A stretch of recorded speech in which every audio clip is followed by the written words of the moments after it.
Bueno, se habla mucho acerca de un excelente libro como es la Biblia.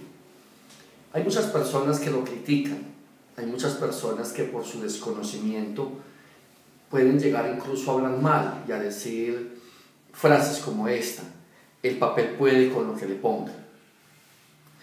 Y rechazan que el escrito de la Biblia sea un escrito sagrado.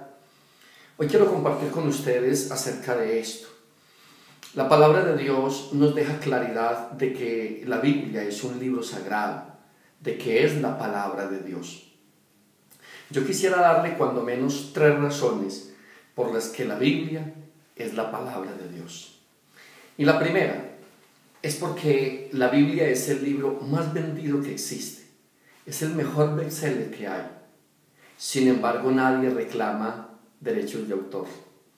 ¿Usted se imagina en un país y en un mundo tan metalizado como el nuestro y habiendo un producto que se vende como pan caliente, que es el libro? Usted puede preguntar ¿cuál es el libro más vendido del mundo? Y se dará cuenta que es la Biblia. Nadie reclama su autoría. Segunda razón, la coherencia que hay entre un episodio o un versículo y otro. Cuando nos centramos en un acto de fe y de obediencia a estudiar la palabra de Dios, encontramos la coherencia perfecta en las épocas, en los versículos, en todo lo que sucede. Por decir algo, en Isaías capítulo 29, 11 al 13, el profeta Isaías dijo: este pueblo es un pueblo fariseo, que con los labios me honran, pero con el corazón están lejos de mí. Y cuando vino Jesús, precisamente ya en el Nuevo Testamento, en Marcos 7, versículo 6, citó ese pasaje de Isaías. Dijo en Marcos capítulo 7, versículo 6: fariseos hipócritas que con los labios me honran y con el corazón están lejos de mí, siguiendo mandamientos y doctrinas de hombres y no mi palabra. Esa es una segunda razón, y como ese texto le puedo explicar muchísimos que tienen la coherencia y el cumplimiento en las fechas exactas que las propone Dios. Pero hay un tercer punto, y creo que es el de mayor validez, y es que segunda carta de Pedro, capítulo 1, versículo 21, dice que todos los escritores sagrados, todos los profetas escribieron dirigidos por el Espíritu Santo de Dios. Todos escribieron dirigidos por el Espíritu Santo. Ellos no escribieron lo que quisieron. Ellos no escribieron lo que les pareció correcto o los que creían que era así. Tanto el mensaje inmediato como los mensajes proféticos de lo que sucedería luego tuvieron la inspiración de Dios. De hecho, uno va a encontrar muchos hombres de la Biblia que no entendieron lo que escribieron y otros que no vivieron para ver lo que escribieron y que años y siglos después vieron el cumplimiento de aquello.